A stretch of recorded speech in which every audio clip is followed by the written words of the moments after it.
Congress party Nagpur से लोकसभा चुनाव का बिगुल फूंक रही है। नागपुर में मौजूद हैं लाखों की संख्या में कांग्रेस के कार्यकर्ता विशाल रैली में शामिल हुए हैं। इस रैली में खास मुद्दा कार्यकर्ताओं के द्वारा उठाया जा रहा है, वो मुद्दा है ईवीएम हैकिंग का।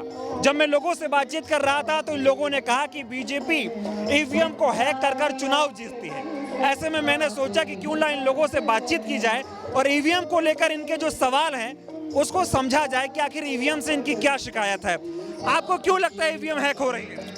देखो, मध्य प्रदेश और छत्तीसगढ़ की पहले बात कर लेते हैं। मैं मध्य प्रदेश में 4 दिन रहा, 4 दिनों में मैंने अपने रिश्तेदारों से जो कुछ फीडबैक लिया था वो ऐसा नहीं था।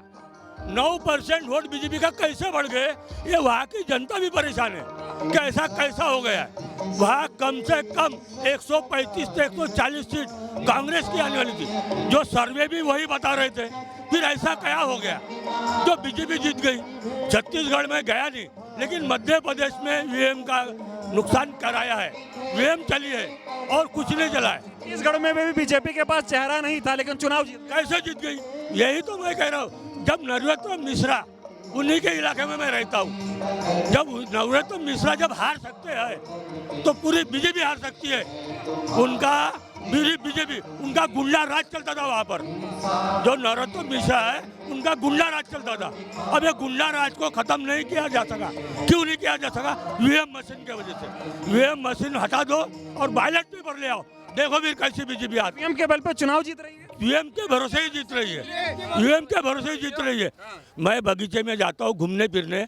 अब नौजवान साथी तो नहीं रहते, लेकिन बुजुर्ग साथी रहते हैं हमारे ऐसे।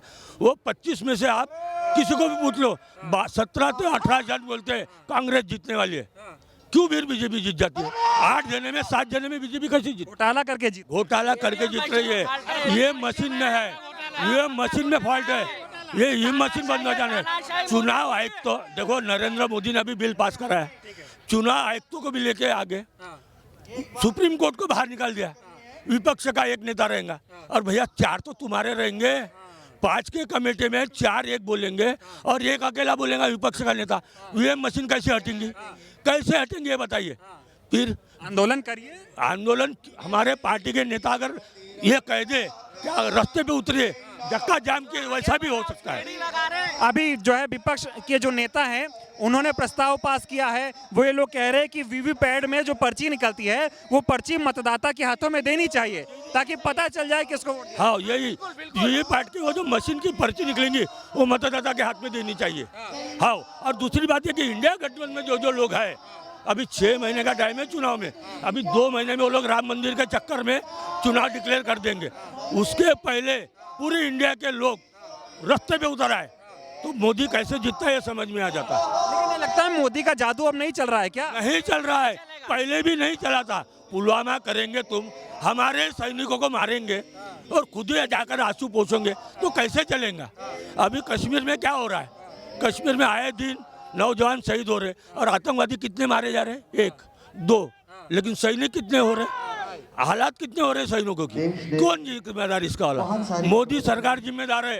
अगर इतना ही तुमने 370 हटा दिया है तो जम्मू कश्मीर में चुनाव क्यों नहीं कराते?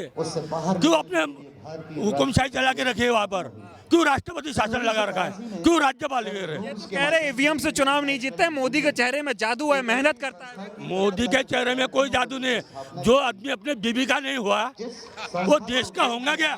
जो आदमी अपने बीबी का नहीं हुआ, मैं बहुत कड़क कार्यकर्ता हूँ, मेहनती है। मैं कांग्रेस का कोई मेंबर नहीं हूँ या कांग्रेस पार्टी से मैं ये नहीं काटता, लेकिन मैं कांग्रेस का समर्थक हूँ, चाहने वाला। मेरा कांग्रेस पार्टी से कोई ये नहीं है, लेकिन मैं चाहने वाला हूँ। वो कह रहे बीजेपी वाले कि कांग्रेस चुनाव नहीं लड़ पाई, हार गई और उसका ठिकाना ईवीएम पे फोड़ रही है। बिल्कुल नहीं, बिल्कुल नहीं, ये गलत है। ये बहुत ही गलत है। ये इतना गलत है। ये मीडिया वाले है ना, आप सुबह चैनल खोलिए, पूरे चैनल पे सिर्फ मोदी अमित शाह ही दिखाई देता है और उनके लफंटू मंत्रिमंडल। और कौन दिखता है ये बताओ?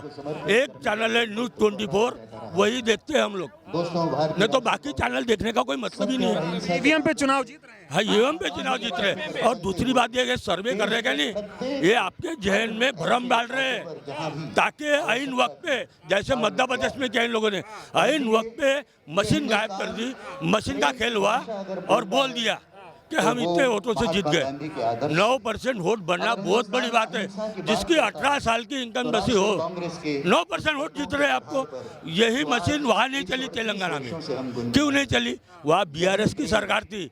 अगर वहाँ बीजेपी की सरकार रहती ना, वहाँ पर भी मशीन चलती, ईवीएम होता।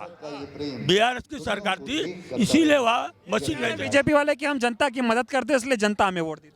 कोई मदद नहीं करती। आपको क्या बताऊं मैं, फुकट की बात है, कोई मदद नहीं करती। हर 5 किलो अनाज देने से मदद हो जाती है क्या? 5 किलो अनाज में अभी वो जैसा प्लास्टिक के चावल आ रहे, प्लास्टिक के चावल। अच्छा अनाज नहीं मिल रहा। बीजेपी का वोट नहीं देंगे हम। कैसे वोट देंगे? आम जनता, ये कार्यकर्ता है, आम जनता वोट नहीं देने वाली है बीजेपी को। ये मशीन हट जाएंगी, अमित शाह को पता चल जाएगा कि वाराणसी से वो जीतेंगे कि हारेंगे। हाँ, मोदी वाराणसी से हार जाएंगे। अगर ईवीएम हट जाएगा तो बैलेट पे आ जाओ बोलना, खुद हार जाएंगे। महंगाई, बेरोजगारी, ये क्या है? किसको वोट देंगे? बीजेपी को वोट नहीं, महंगाई, बेरोजगारी सब क्या है? यही है, कोई मतलब नहीं। जिसको ये लोग थे जो ईवीएम का मुद्दा बना रहे हैं। इनका कहना जिस तरह से मध्य प्रदेश में बीजेपी ने सरकार बनाई, छत्तीसगढ़ में बीजेपी ने सरकार बनाई, उसमें कहीं ना कहीं ईवीएम घोटाला हुआ है। ऐसे में ईवीएम की जांच होनी चाहिए, ये इन लोगों की मांग है।